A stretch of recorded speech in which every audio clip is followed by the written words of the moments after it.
yes, it is legal to be topless here. Spoiler alert, there's some fine print that comes along with it, so don't just like jump off the airplane and disrobe. So stay tuned. In this video, I'm revealing 4 wild facts about Austin that's going to change how you see the city forever. If you've heard that Austin has lost its weirdness and it's all just full of tech bros and overpriced real estate, I have some facts that you must know before you consider moving here in 2024. 2 of them might totally shock you. All right, before that, I want to hear from you. What's the weirdest thing that you've heard about Austin, or what's the weirdest thing that you've seen when you've been visiting Austin? Drop it in the comments below. Without further ado, here are the top 4 weirdest thing about Austin, but the most shocking ones at the very end, so make sure that you watch all the way to the end. First up, have you guys heard of Eeyore's birthday party? This party has been around in Austin for over 58 years. 2023 was its 58th year. It started out as a party at the University of Texas, but it's now spread into all loving hippies of the Austin community. And when I said Eeyore's birthday party, you heard it right. It was based on one of the Winnie the Pooh stories where Eeyore thinks that his friends forget his birthday, and then come to find out they planned this big surprise. And so that's what this whole party is. It is kid friendly, but it's also hippies and drum circles. So imagine the things that go along with hippies and drum circles, and you can just decide if you want to bring your kids or not.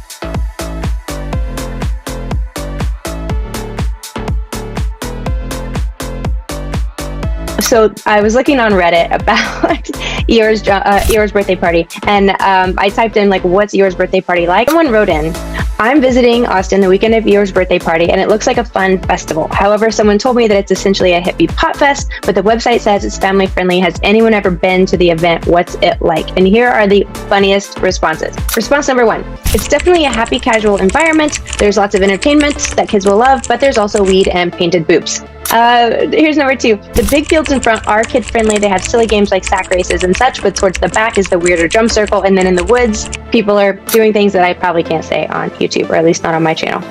And then here's another one. This is great. You might see boobs. Some of them you really don't want to see. And if you venture into the woods, probably weed. Other than that, yeah, it's hippies, drum circles, yoga flipping people, costumes, and alcohol related shenanigans. If you're a parent, go early. So most of the weird stuff goes downhill later on as the shrooms kick in. So this is what people are being advised on Reddit. I will say that for events like this, I'm an Austinite with kids in the city. I do take them. I haven't taken them to Eeyore's birthday party, but I do take them to events that sometimes get wild. We try to leave before the wildness happens though. So what a lot of people will do is bring their kids and then leave maybe like around 6, because when the sun goes down is when things really get less kid friendly. Like we go to ACL, we stay the whole time because you're kind of trapped and it's really expensive. But things like this, you can pop in, do some sack races, get your face painted and leave. But just know that your kids are going to be exposed to some things that maybe are more adult in content. So just keep that in mind. Okay. Moving on. That actually isn't the only one of these facts that involves boobs. This is Austin. Stay tuned. All right, number 2 on the list of wild fun facts involves spray paint, and lots of it. Austinites evidently really love graffiti. It's everywhere. It's on walls, it's on buildings, it's on bridges. We have murals, and it's not taken down. It's not, looked down upon. Places like 6th Street have kind of that trashy looking graffiti, but a lot of places, it's a really beautiful place that artists have decided to promote their art and their skill, and Austinites love it. So it's everywhere. The coolest place to see a big graffiti art exhibit was the Hope Gallery. So it's downtown.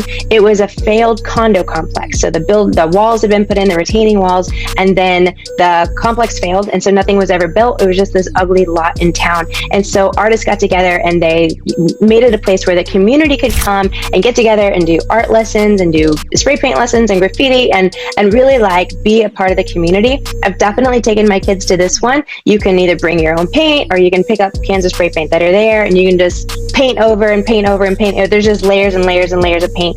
It's really fun. It's really beautiful. I would definitely recommend going if you can. In 2019, that specific location closed because of real estate development, of course, but they've opened a new location out by the airport that's going to be bigger and better and cooler. So it's definitely something to check out. But if you're in Austin, you're going to see spray paint everywhere. I kind of think of graffiti a lot like tattoos, which we also have a lot of here. It's one of those modifications that you either think is beautiful or you don't. It's very personal, but it is here. Okay, number 3. This one's even weirder. The Cathedral of Junk. Now, you wonder where Austin gets this term, this nickname of Keep Austin Weird. It's stuff like this, you guys. There's a gentleman, this is one man, who in his backyard started building piles of junk in the 80s. He decided to make it like a fort. And he said, I'm gonna do it because I like it. He wasn't in an HOA community. The city didn't do anything about it. And now people estimate that there is 60 tons of junk in this man's yard. It's very, very cool. He's like, he just likes it. He's like, I'll take it down when I get bored of it, and I'm going to keep it until I'm not bored of it. But it's been there so long that it's now just this iconic Austin, like, tourist attraction to go see these big piles of junk in this gentleman's yard. Okay. Last but not least, here's what y'all came for. Here's what you've been waiting for. Is it legal to be topless in Austin? Can you really just walk around with your top off? And short answer, yes. Texas Monthly Magazine wrote it best, so I'm going to quote this here. Among the numerous things for which the capital city of Texas has become known, state government, live music, Mexican martinis, conspicuous liberalism, and there's a lifestyle that includes casual nudism, and that is at the top of the list. So the blueberry and the tomato soup, as we are called, is not only organic, but also free range. Like, y'all, I was cracking up. Okay, so in Austin, there is no direct law prohibiting toplessness. Unlike our cousin to the south, San Antonio, where women who go topless in public could still be arrested under like public lewdness or indecent exposure or disorderly conduct, if someone calls it in Austin, there's none of those laws.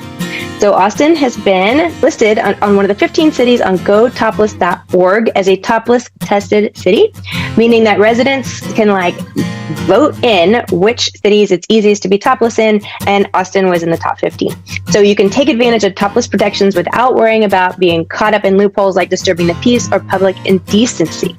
The city also has its only nude-only beach in the entire state, which is Hippie Hollow. Now, there are going to be people topless sunbathing and swimming at Barton Springs also, so if you go there with your kids, again, just know it's legal, and so it's going to happen for sure. So what are some wild facts about Austin that you have heard? Drop them below. I want to hear them. Weird or not, if you're thinking about moving to Austin, you need to know the truth. You need to know what you're getting into so you don't like watch a bunch of TikToks and come out here and then just be unpleasantly surprised.